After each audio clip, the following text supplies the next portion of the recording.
할렐루야. 오늘도 주의 큰 은혜가 우리 모두에게 함께 하시기 바랍니다. 자, 오늘은 환난으로 말미암아 흩어진 자들이라는 제목으로 또 함께 은혜를 나누고자 합니다.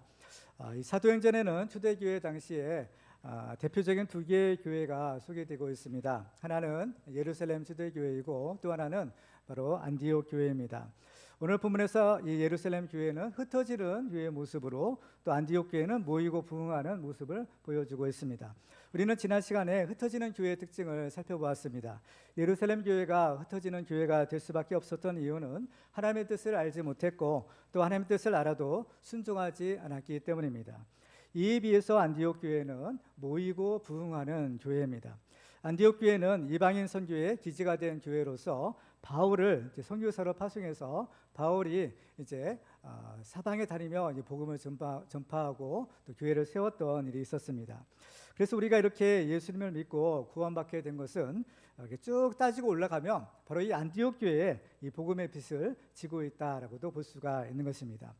그리고 이 안디옥 교회 성도들은 최초로 그리스도인이라고 불려지는 교회였습니다. 예수 믿는 사람들을 가리켜서 우리가 그리스도인이라고 부르는데 바로 이 그리스도인이라는 명칭이 바로 이 안디옥 교회에서부터 시작이 된 것입니다. 그런데 이 그리스도인이라는 명칭은 믿는 사람들끼리 서로 불렀던 호칭이 아니라 바로 믿지 않은 사람들이 그 안디옥 교회 성도들을 가리켜서 저 사람들은 그리스도인이다라고 이제 불렀던 것입니다. 근데 그 사람들이 볼 때 안디옥 교회의 성도들이라면 바로 저 사람들은 진짜 예수 믿는 사람이다라고 인정을 했다라는 것입니다. 이것은 안디옥 교회가 진짜 교회요, 또 안디옥 교회 성도들은 진짜 성도였다라는 것을 의미합니다. 우리 교회의 비전이 있는데요. 여러분들 기억하시나요? 교회를 가장 교회되게 또 성도를 가장 성도되게 만드는 그러한 비전입니다. 우리도 이 안디옥 교회처럼 세상 사람들에게도 인정받는 참된 교회와 참된 성도, 참된 그리스도인들이 되시기를 주님의 이름으로 축원합니다. 자, 그러면 안디옥 교회는 어떻게 해서 가장 모범적인 교회의 모델이 되었을까요? 오늘 본문에는 그 안디옥 교회를 세운 사람들의 여러 가지 모습들이 우리가 기록되어 있는 것을 발견할 수가 있습니다. 우리가 이 사람들의 모습을 살펴본다면 놀라운 부흥의 비결도 또 발견할 수 있을 것이다 라고 기대를 할 수가 있습니다. 먼저 이 안디옥 교회 사람들의 특징 가운데 하나는 혼란으로 말미암아 흩어진 자들이었다라는 것입니다. 자, 오늘 본 19절 말씀을 같이 읽겠습니다. 시작. 그때에 스데반의 일로 일어난 환란으로 말미암아 흩어진 자들이 베니게와 구브로와 안디옥까지 이르러 유대인에게만 말씀을 전하는데. 아멘. 이 안디옥 교회를 세운 사람들은 환란으로 말미암아 흩어진 자들이라고 기록하고 있습니다. 환란으로 말미암아 흩어진 자들이라는 것은 과연 무슨 의미가 있는가? 오늘 본문을 통해서 우리가 세 가지를 살펴보고 함께 은혜를 나누고자 합니다. 첫 번째 의미는 환란을 이기고 믿음을 지킨 사람들이라는 뜻입니다. 스데반이 순교를 하고 나서 이제 예루살렘 교회에 큰 박해가 생기게 됩니다. 앞부분 사도행전 8장 1절에는 그 장면을 이렇게 기록하고 있어요. 그날에 예루살렘에 있는 교회에 큰 박해가 있어 사도 외에는 다 유대와 사마리아 모든 땅으로 흩어지니라. 바로 이 박해에 앞장을 섰던 사람이 있는데 그 사람이 바로 사울이라는 사람입니다. 이 사람은 나중에 이제 바울이 되죠. 사도 바울이 되는 겁니다. 그때 이제 사울을 통해서 가해진 박해의 내용이 무엇인지를 사도행전 8장 3절에는 이렇게 기록하고 있어요. 사울이 교회를 잔멸할새 각 집에 들어가 남녀를 끌어다가 옥에 넘기니라. 이렇게 이제 예수 믿는 사람들은 남녀노소 막론하고 다 이제 잡아다가 이제 감옥에 가두고 이제 어려움을 이제 주는 겁니다. 그렇다면 이러한 큰 박해가 일어났을 때 사도들처럼 순교를 각오하고 교회를 지켜야만 참된 신앙인이 아닐까? 박해를 피해서 도망간 사람들이 어떻게 믿음을 지킨 참된 성도가 될 수 있을까? 우리가 좀 의심을 가질 수가 있습니다. 그런데 물론 이 목숨을 걸고 교회를 지킨 사도들은 더 말할 것도 없는 참된 신앙인이 분명하지만 환란으로 인해서 뿔뿔이 흩어진 그 성도들도 또한 참된 신앙인이 아닐 수가 없습니다. 왜냐하면 만약에 이 사람들이 그 믿음을 버리고 다시 유대교로 돌아갔더라면 그 어려운 환란을 당하지 않을 수 있었기 때문인 겁니다. 그들이 환란을 당했다라는 것은 뭐냐? 바로 그들이 참된 믿음을 가지고 있었다라는 증거라고 볼 수 있는 겁니다. 그들이 믿음을 포기하고 이제 나 예수 안 믿을래, 다시 유대교로 돌아갈래 하면 이 굳이 어려운 환난을 받을 필요가 없었던 겁니다. 따라서 그들이 환난으로 인해서 흩어졌다라는 것은 바로 그들의 믿음을 지키기 위해서였다라는 사실을 알게 됩니다. 환난이라는 말이 나오는데 이 환난이라는 것은 너무나 힘든 것이기 때문에 누구라도 다 피하고 싶은 것이 바로 이 환난입니다. 근데 우리가 정말 진짜로 예수를 믿는 참된 그리스도인이 되기 위해서는 때로는 환난을 당할 수도 있다라는 것을 성경은 말씀합니다. 디모데후서 3장 12절을 같이 읽도록 하겠습니다. 시작. 무릇 그리스도 예수 안에서 경건하게 살고자 하는 자는 박해를 받으리라. 아멘. 박해를 받는다라는 겁니다. 여러분들은 이러한 박해와 같은 어려운 일을 당하면 어떻게 하시나요? 예수를 믿으면 복 받는다고 해서 교회 왔더니 예수 믿어봤자 소용이 없구나, 괜히 교회 왔구나, 다시 왔던 대로 다시 돌아가야지, 이렇게 생각하시는 분도 혹시라도 있을지 모릅니다. 여기에는 그런 분들은 아마 한 분도 안 계신 줄 믿습니다. 이러한 박해를 당해도 그래도 불구하고 이 믿음만은 꼭 지켜야 되겠다, 이러한 각오를 가지고 있는 것이 여기에 모인 우리 성도들일 줄로 믿습니다. 우리는 무슨 일이 있어도 이 믿음만큼은 굳게 지켜야 됩니다. 믿음만 지키게 되면 나머지는요 다 저절로 해결될 수가 있는 것입니다. 욥도 그 모진 고난을 당하고 또 가진 것들을 다 잃어버렸어도 믿음만은 굳게 지키고 있었기 때문에 하나님께서는 욥의 모든 것들을 다 회복시켜 주시고 그것도 갑절로 갚아주셨던 것입니다. 그런데 이렇게 믿음을 지킨다라는 것은 말처럼 그리 쉬운 것만은 아닙니다. 왜냐하면 바로 그 믿음을 지키기 위해서는 우리의 모든 것을 다 포기할 수 있어야만 하기 때문입니다. 오늘 본문에서도 흩어진 사람들은 그들의 믿음을 지키기 위해서 그들의 가장 소중한 것들을 포기해야만 했습니다. 그들이 살고 있던 집도 버려야 했고 그들이 생업으로 삼았던 직장이나 또 사업장도 버려야만 했고 또 사랑하는 일가 친척들도 헤어져야만 했던 것입니다. 이 사람들은 그야말로 그 믿음을 위해서 그들이 가진 모든 것을 버린 사람들이었던 것입니다. 예수님은 이런 사람들을 가리켜 복이 있는 사람이다 라고 말씀합니다. 베드로가 우리가 모든 것을 버리고 주님을 따랐는데 과연 우리에게 무엇을 주시겠습니까? 라고 말했습니다. 그때 예수님이 마가복음 10장 29절에서 이렇게 말씀하죠. 우리 같이 읽도록 하겠습니다. 시작. 예수께서 이르시되 내가 진실로 너희에게 이르노니 나와 복음을 위하여 집이나 형제나 자매나 어머니나 아버지나 자식이나 전토를 벌인 자는 현세에 있어 집과 형제와 자매와 어머니와 자식과 전토를 100배나 받되 박해를 겸하여 받고 내세의 영생을 받지 못할 자가 없느니라. 아멘. 주님을 위해서 당하는 고난이 복이 있다라는 겁니다. 반드시 주님이 갚아주신다라고 말씀합니다.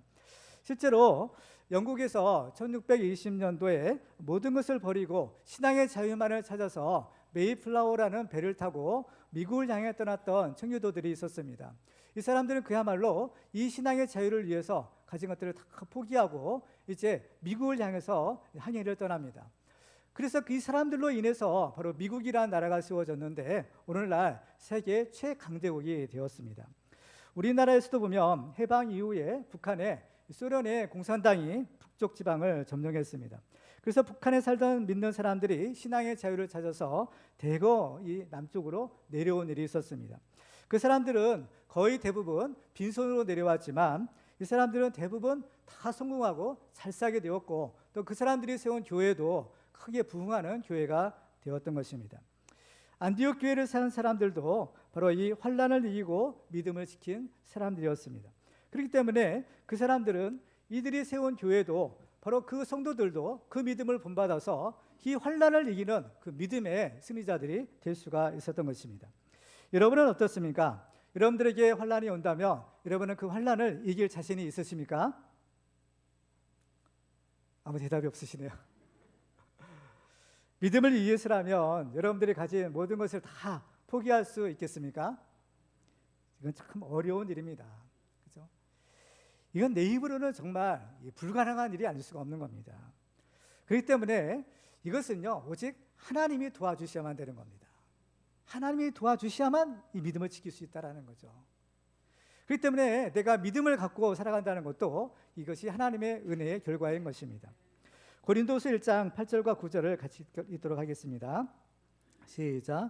형제들아, 우리가 아시아에서 당한 환난을 너희가 모르기를 원하지 아니하노니 힘에 겹도록 심한 고난을 당하여 살 소망까지 끊어지고 우리는 우리 자신이 사형 선고를 받은 줄 알았으니 이는 우리로 자기를 의지하지 않고 오직 죽은 자를 다시 살리시는 하나님만 의지하게 하심이라. 아멘. 우리 자신을 의지하지 말고 오직 죽은 자를 다시 살리시는 하나님만 의지하게 하심이라 그랬습니다. 우리는 우리 자신을 믿지 말아야 됩니다. 우리 자신을 의지하지도 말아야 되고 오직 세상을 이기신 예수님만 믿고 예수님만 의지하시기 바랍니다. 예수님은 요한복음 16장에서 이렇게 말씀하셨습니다.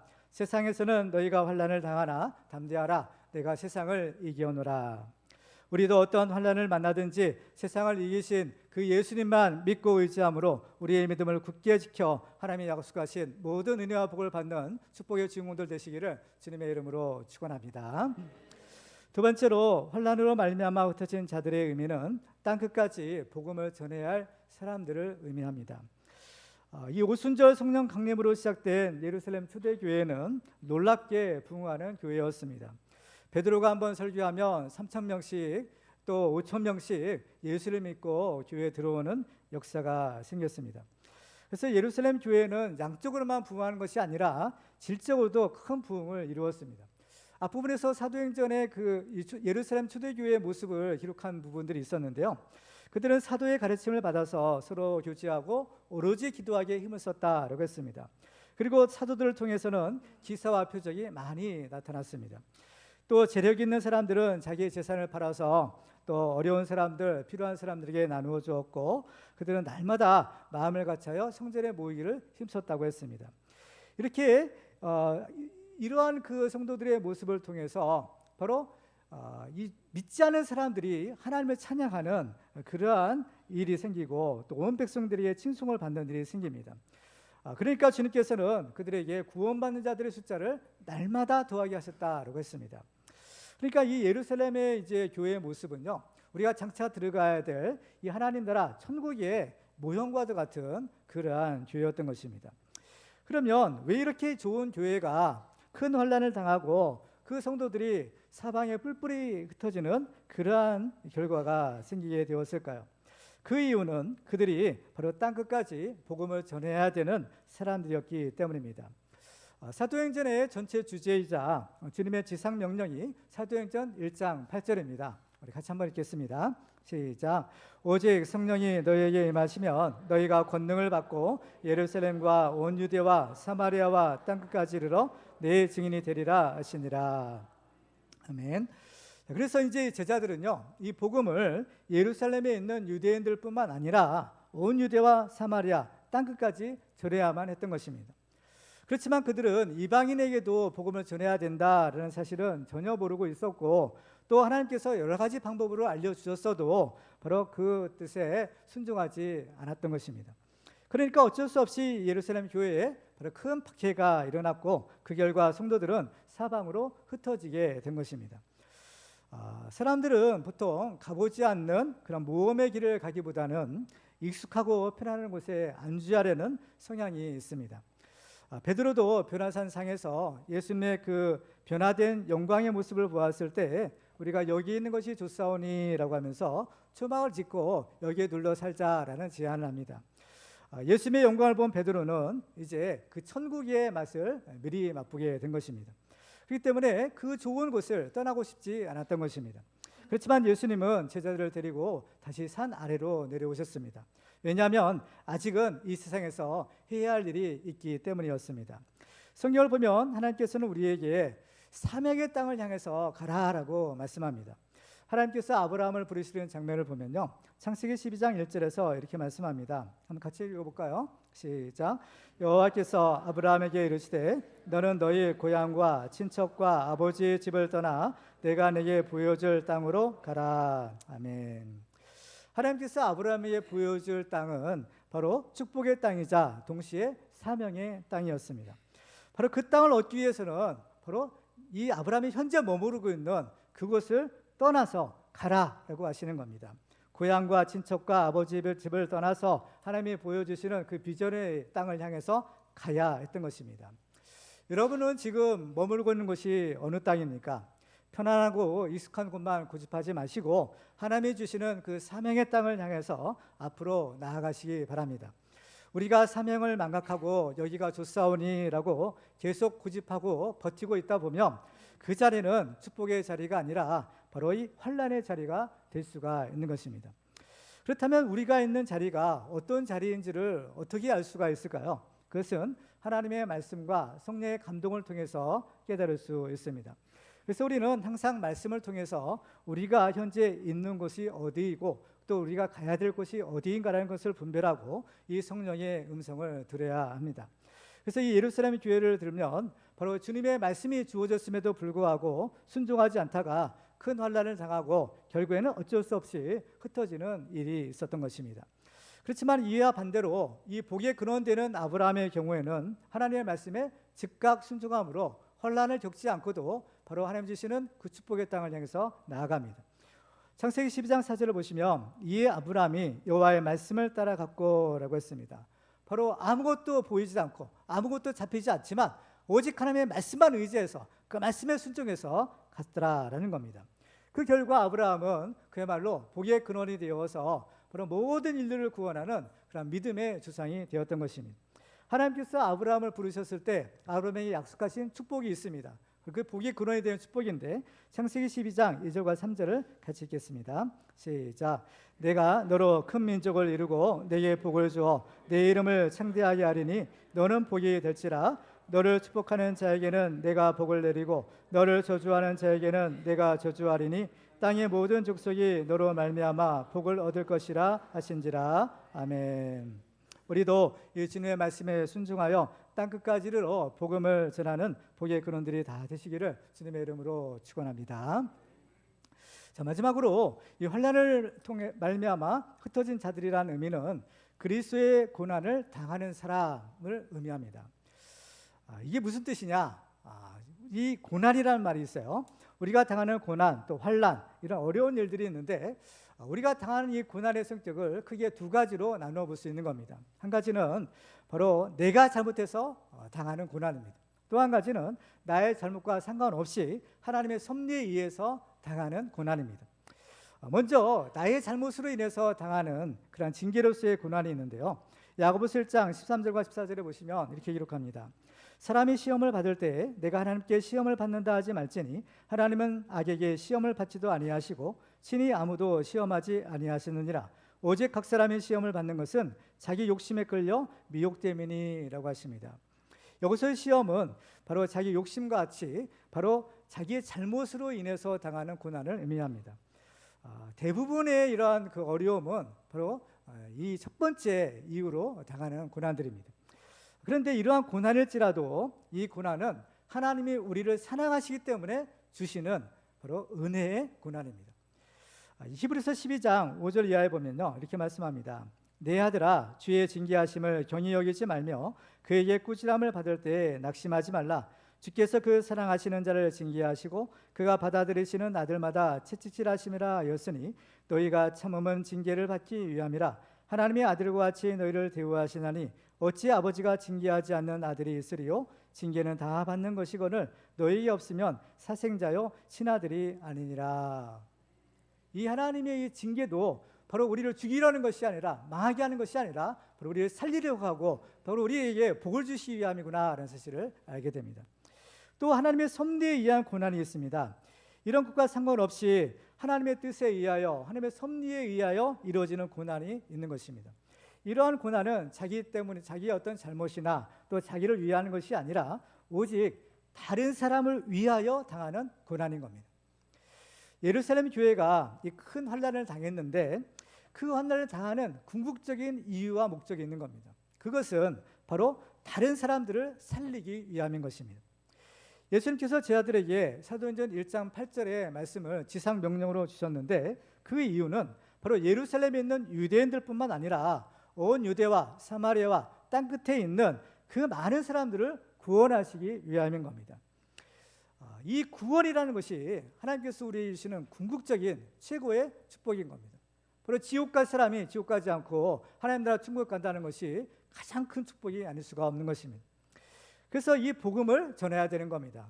마가복음 16장 15절과 16절 같이 읽겠습니다. 시작. 또 이르시되 너희는 온 천하에 다니며 만민에게 복음을 전파하라. 믿고 세례를 받는 사람은 구원을 얻을 것이요 믿지 않는 사람은 종죄를 받으리라. 아멘. 예루살렘 교회가 환난을 당해서 이렇게 억지로 흩어지게 된 가장 중요한 이유는 바로 여기에 있는 것입니다. 그들이 흩어져서 땅 끝까지 가야만 그곳에 있는 사람들이 복음을 듣고 구원을 얻을 수 있기 때문입니다. 성경을 보면 그 예루살렘 교회에 흩어진 성도들이 무엇을 했는가라는 것을 이렇게 기록하고 있어요. 사도행전 8장 4절입니다. 그 흩어진 사람들이 두루 다니며 복음의 말씀을 전할세라고 했어요. 그래서 흩어진 사람 가운데 이제 빌립 집사가 있었는데 빌립이 사마리아에 가서 그 사마리아 사람들에게 복음을 전하고 또 에디오피아 내시에게도 복음을 전해서 그들을 구원했던 일이 있었던 것입니다. 이 흩어졌던 사람들이 이제는 이 안디옥까지 와서 이제 복음을 전하게 됩니다. 안디옥에 와서 복음을 전하는 사람들이 두 종류가 있었다고 했죠. 하나는 바로 유대인에게만 복음을 전하는 사람들이 있었고 또 한 사람은 바로 유대인뿐만 아니라 바로 헬라인에게도 복음을 전하는 사람들이 있었던 겁니다. 그러니까 1진과 2진이 조금씩은 복음을 전하는 대상은 달랐던 거예요. 그렇지만 중요한 것은 바로 유대인에게도 복음을 전해서 유대인도 구원을 받고 또 헬라인에게도 복음을 전해서 그 헬라인도 구원을 받아 바로 이 안디옥 교회가 세워지게 되었다라는 사실인 겁니다. 바로 이것이 중요한 거예요. 그렇죠? 어떤 모양이든지 누구에 의해서든지 바로 복음을 전해서 그 복음을 듣는 사람들이 구원을 얻는 것이 가장 중요한 것입니다. 빌립보서 1장에 보면요, 바울이 이제 감옥에 갇힌 일이 있었습니다. 그때 이 감옥 바깥에서는 오히려 바울이 없는데도 불구하고 더 열심히 복음을 전하는 일이 생긴 거예요. 그런데 사람들이 복음을 전하는 그 동기와 목적을 보면 두 가지로 갈리게 됩니다. 하나는 정말 순수하게 사랑의 마음으로 복음을 전했던 사람들이 있었고 또 한 종류의 사람은 순수하지 못하게 투기와 다툼으로 복음을 전했던 사람들이 있었던 겁니다. 그러니까 이 바울을 싫어했던 사람들이 있었나 봐요. 그 바울을 싫어했던 사람들이 바울이 감옥에 갇히니까 이때다, 우리가 열심히 복음을 전해서 예수 믿는 사람들을 많이 생기게 하고 바울이 시기 나게 하고 바울이 배합하게 만들자라는 이러한 잘못된 동기로 이렇게 복음을 전했던 사람들이 있었다라는 것입니다. 그런데 바울은 그런 사람들에 대해서 뭐라고 했을까요? 빌립보서 1장 18절 말씀을 같이 읽겠습니다. 시작. 그러면 무엇이냐 거칠애로 하나 참으로 하나 무슨 방도로 하든지 전파되는 것은 그리스도니 이로써 나는 기뻐하고 또한 기뻐하리라. 아멘. 거칠애로 하나 참으로 하나 무슨 방도로 하든지 전파되는 것은 그리스도라는 겁니다. 전파되는 것은 복음이다라는 겁니다. 이 복음을 전파되면 그 복음을 듣고 예수 믿는 사람들이 생기고 바로 구원받는 자들이 생기기 때문에 나는 그것이 어떤 방법으로든지 복음이 전파되든 나는 그것을 기뻐하고 또 기뻐한다라는 것입니다. 그렇습니다. 한 영혼이 회개하고 예수 믿고 구원받는다라는 것은 너무나 이건 귀한 일이 아닐 수가 없는 겁니다. 여러분들이 이렇게 예수를 믿으시는데 여러분들이 예수 믿고 구원받는 거 이거는 정말 대단한 일이 아닐 수가 없는 겁니다. 그렇죠? 여러분들이 예수 믿는 것을 절대로 가볍게 여기지 마시기 바랍니다. 믿음도 하나님께 주신 것이고 여러분들이 믿고 구원받는 것은 더더군다나 하나님의 특별한 은혜와 특별한 축복을 받은 것입니다. 그래서 한 사람이 회개하고 구원받을 때 하늘에서는 큰 잔치가 벌어진다고 했습니다. 한 영혼이 구원받는 것을 하나님이 이토록 귀하게 여기시고 이토록 하나님께서 축복하신다는 사실을 우리는 알 수가 있는 것입니다. 그렇기 때문에 우리들은요 정말 이 한 영혼을 구원하는 것 이것이 너무나 이 하나님이 가장 기쁘게 해드리는 것이다 라는 사실을 우리는 알 수가 있는 것입니다. 그렇기 때문에 우리에게는 때로는 원치 않는 이런 어려운 일들 또는 고난과 환난 이런 것들이 생기게 되는데 이런 것들이 우리의 잘못이 아니고도 생길 수가 있는 겁니다. 그러면 왜 바로 이 하나님의 고난을 허락하시느냐? 궁극적인 목적은 바로 우리의 고난을 통해서 바로 구원을 하기 위한 겁니다. 죽을 사람을 구원하고 죽을 사람을 살리기 위해서 바로 이 모든 일을 하시는 거죠. 모든 것을 합력하여 손에 주시는 하나님께서는 바로 이 우리의 고난조차도 합력하여서 죽을 사람을 살리시는 이 구원의 은혜를 베풀어 주시는 것입니다. 바로 이것이 믿는 자에게 주시는 고난의 의미인 겁니다. 내 잘못도 없는데 내가 왜 이렇게 억울한 일을 당해야 되나? 그렇죠? 내가 왜 이렇게 어려운 일을 당해야 되냐? 그렇지만은 하나님께서는 여러분들의 그 고난과 여러분들의 그 어려움을 통해서 다른 누군가를 살리신다라는 사실을 여러분은 기억하시기 바랍니다. 지금까지 여러분들의 인생을 살아오면서 여러분들 때로는 원치 않는 고난을 당하신 적이 있을 것입니다. 그러나 고난은 여러분들의 그 고난을 통해서 하나님이 어떤 사람을 구원하시는, 어떤 사람을 도와주시는 하나님의 구원의 도구로 여러분을 삼아 주시는 겁니다. 스데반이 환난을 당했는데 오늘 19절에 보면 그때 스데반의 일로 일어난 환난으로 말미암아라고 했습니다. 스데반의 일이라는 것은 스데반이 순교를 당한 사건을 의미하는 겁니다. 그런데 이 스데반이 순교를 당하여 7 집사 중에 한 사람이었던 성령 충만한 스데반이 돌에 맞아 죽는 일이 발생하게 된 것입니다. 그렇지만 스데반은 우리가 다 아시다시피 돌에 맞아 죽을 정도로 그렇게 악하고 나쁜 사람이 절대로 아니죠. 이 스데반은 성령이 충만하고 또 천사의 얼굴을 했을 정도로 그러한 거룩한 경건한 사람이었습니다. 그런데 이런 죄가 없는 그런 경건한 사람이, 또 믿음이 좋은 사람이 바로 돌에 맞아 죽는 그 비극적인 일이 생기게 된 것입니다. 그러면 왜 죄 없는 스데반이 돌에 맞아 죽어야 했을까요? 그 이유는 다른 사람을 살리기 위함인 것입니다. 스데반이 순교한 그 현장에 바로 사울이 있었던 겁니다. 나중에 보면 이 사울이 예수님을 믿고 사도 바울이 됩니다. 스데반이 죄가 없는 것처럼 예수님은 더더욱이나 죄가 하나도 없는 완전한 분이셨습니다. 그런데도 예수님은 온갖 모진 고난을 다 당하시고 십자가에서 저주받은 죽음을 당하신 것입니다. 그렇다면 예수님이 죄가 있어서 이러한 고난을 당하셨을까요? 아닌 것입니다. 바로 죄 없는 예수님은 바로 우리를 살리려고 그 죽음의 그 고난의 잔을 기꺼이 마신 겁니다. 성만찬을 제정하실 때 마태복음 26장 28절에 보면 이렇게 말씀합니다. 이것은 죄사함을 얻게 하려고 많은 사람을 위하여 흘리는 바 나의 피 곧 언약의 피니라. 죄사함을 얻고 많은 사람들을 구원하기 위하여 예수님께서 그 고난의 그 십자가의 피 흘리심을 당하셨다는 겁니다. 하나님이 때로 우리에게 까닭없는 고난이나 환난을 허락하실 때에는 하나님의 선하신 뜻이 있는 것입니다. 그것은 우리를 통하여 또 다른 사람들을 구원하시는 것이죠. 지금도 양화진에 있는 우리 외국인 선교사들의 그런 묘지가 있습니다. 그 묘지에 가보면 수많은 선교사들 또 그들의 가족들의 이제 무덤이 이렇게 줄지어 있는데요. 정말 아무 죄가 없는 사람들이 또 앞길에 창창한 그런 젊은이들이 왜 이곳에 와서 그 아까운 피를 흘리고 죽어야만 했을까요? 그들이 죄가 있었을까요? 그렇지 않은 겁니다. 그들의 죽음은 바로 우리를 살리기 위함인 것입니다.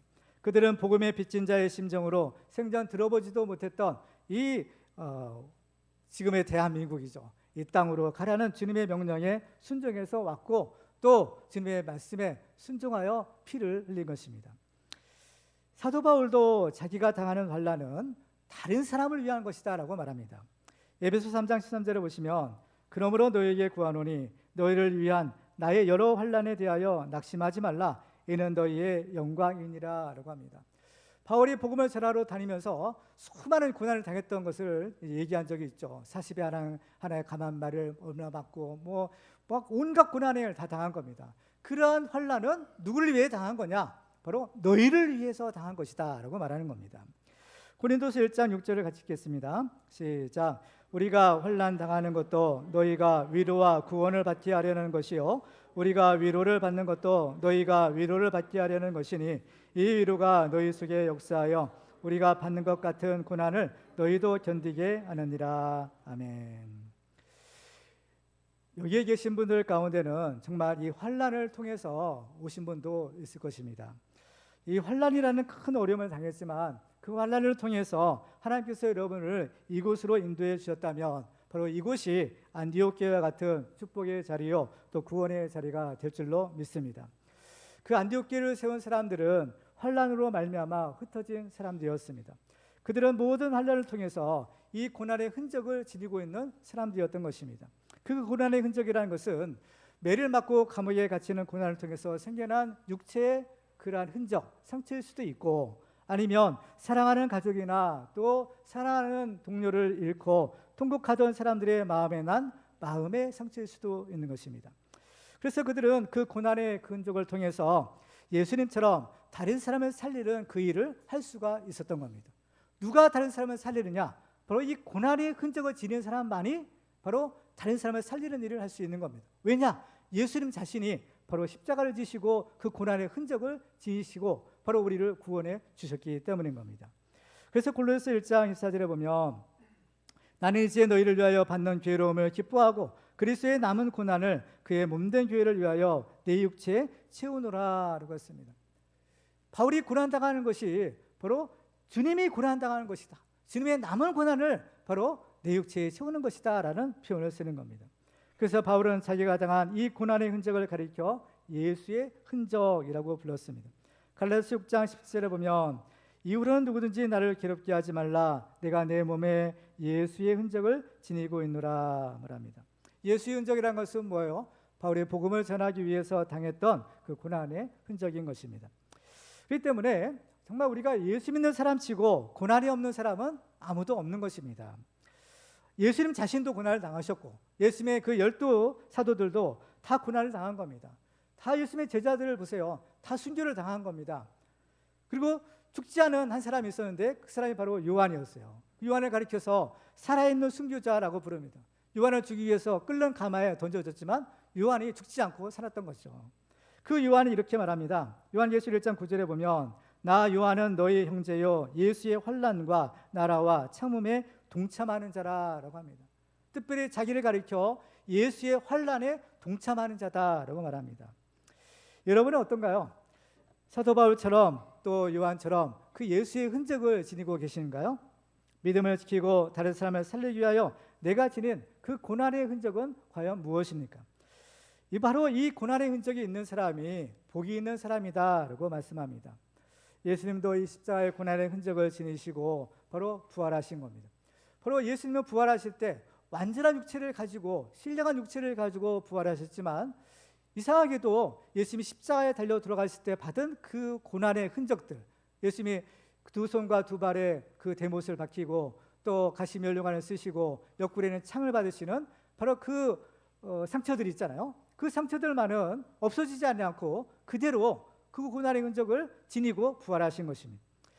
그래서 예수님이 이제 제자들에게 부활의 몸을 보였음에도 불구하고 그 자리에 있지 않던 도마는 도저히 예수님의 부활을 믿을 수가 없었던 겁니다.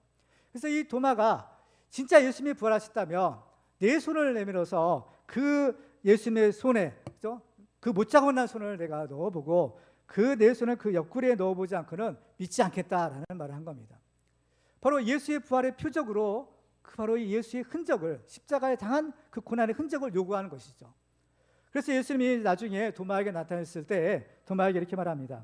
요한복음 20장 27절을 볼까요? 같이 읽습니다. 시작. 도마에게 이르시되 내 손가락을 이리 내밀어 내 손을 보고 내 손을 내밀어 내 옆구리에 넣어보라. 그리하여 믿음 없는 자가 되지 말고 믿는 자가 되라. 아멘.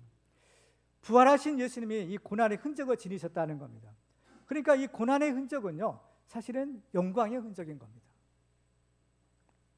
그렇기 때문에 우리 믿는 자들에게는 고난이 오히려 축복이다라는 것이에요.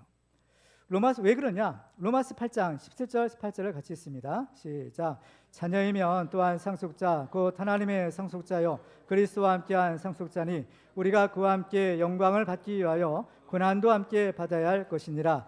생각하건대 현재의 고난은 장차 우리에게 나타날 영광과 비교할 수 없도다. 아멘. 그래서 예수님도 십자가를 지시고 이 부활의 영광을 얻으시는 겁니다. 부활의 영광은 십자가의 고난이 없으면 이게 얻을 수가 없는 거예요. 그러니까 고난이 먼저고 그 다음에 영광은 그 다음에 있는 것입니다. 그래서 야고보서 1장 12절에 보면 시험을 참는 자는 복이 있나니 이는 시련을 견디어낸 자가 주께서 자기를 사랑하는 자들에게 약속하신 생명의 면류관을 얻을 것이기 때문이라 라고 하십니다. 우리가 이제 복음을 전하죠. 이것을 가리켜 이제 씨 뿌리는 비유를 보면 이 하나님의 말씀을 씨앗으로 이제 비유합니다. 그렇죠? 농부가 나가서 이제 이 씨를 뿌리잖아요. 복음의 씨앗을 뿌리는 겁니다. 근데 이 복음의 씨앗이 그렇죠? 그 떨어지는 땅에 따라서 그렇죠? 이게 열매를 맺을 수도 있고 그렇지 않을 수도 있는 거죠. 그러니까 옥토와 같은 좋은 밭에 떨어진 씨는 어때요? 자라서 30배, 60배, 100배의 결실을 맺는 겁니다. 그래서 이 씨는요, 씨가 이제 열매를 맺으려면 먼저는 어때요? 이 뿌리를 내려야 되잖아요. 뿌리를 내리고 줄기가 자라서 이제 그다음에 열매를 맺는 겁니다. 그런데 우리가 이제 우리 예전에 이제 학교 다닐 때 보면 이제 씨앗이 발할 조건들이 있잖아요. 물, 온도, 공기 뭐 세 가지 조건에 맞아야지 이제 이 씨앗이 발아야 되는데 마찬가지예요. 이 복음의 씨앗도 이 말씀의 씨앗도 이 조건들이 맞아야 되는 겁니다. 이 복음의 씨앗이 자라려면 수분이 필요한 것처럼 바로 이 복음의 씨앗은요, 예수의 피, 바로 우리 성도들의 이 피가 있어야 된다는 거예요. 그래서 이 복음의 씨앗은 순교의 피를 먹을 때 싹이 트고 자라서 열매를 맺는다라는 말이 있어요. 이 복음의 씨가 그렇죠? 그냥 뿌려지지만 이것이 열매를 맺으려면 그렇죠?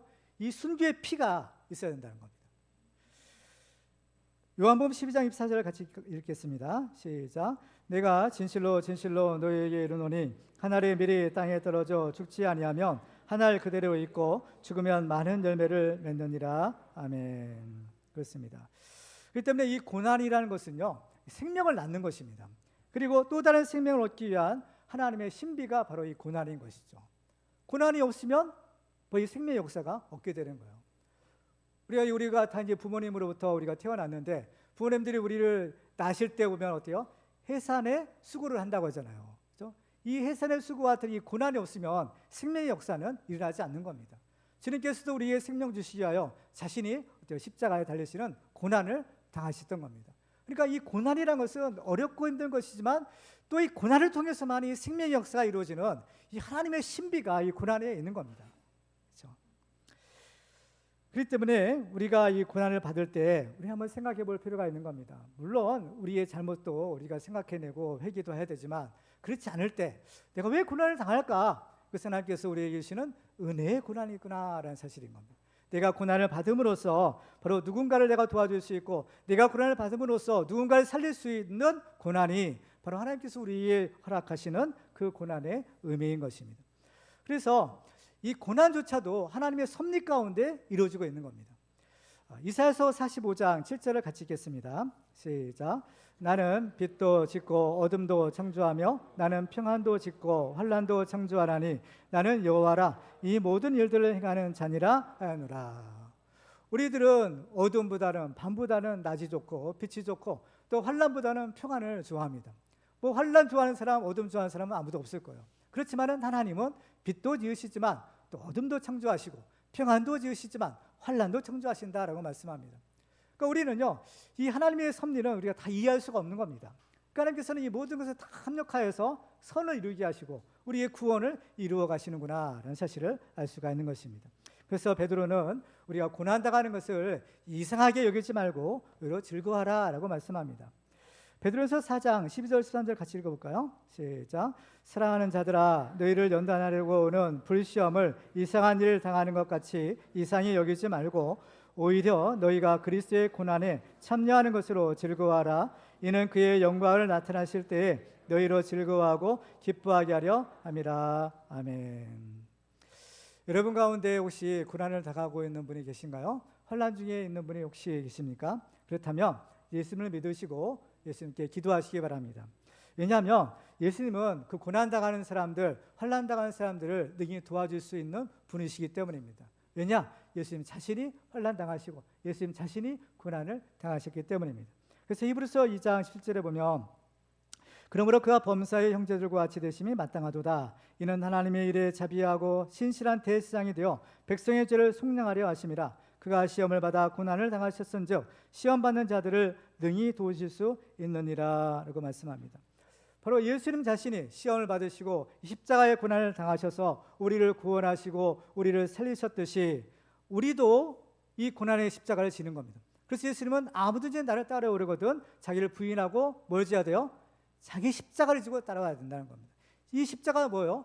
거의 고난의 십자가인 겁니다. 예수님이 지셨던 그 십자가, 고난의 십자가, 내가 죽어야 되는 그 십자가인 겁니다. 왜? 그 고난의 십자가를 통해서만이 어때요? 이 생명의 역사가 이루어질 수 있기 때문인 겁니다.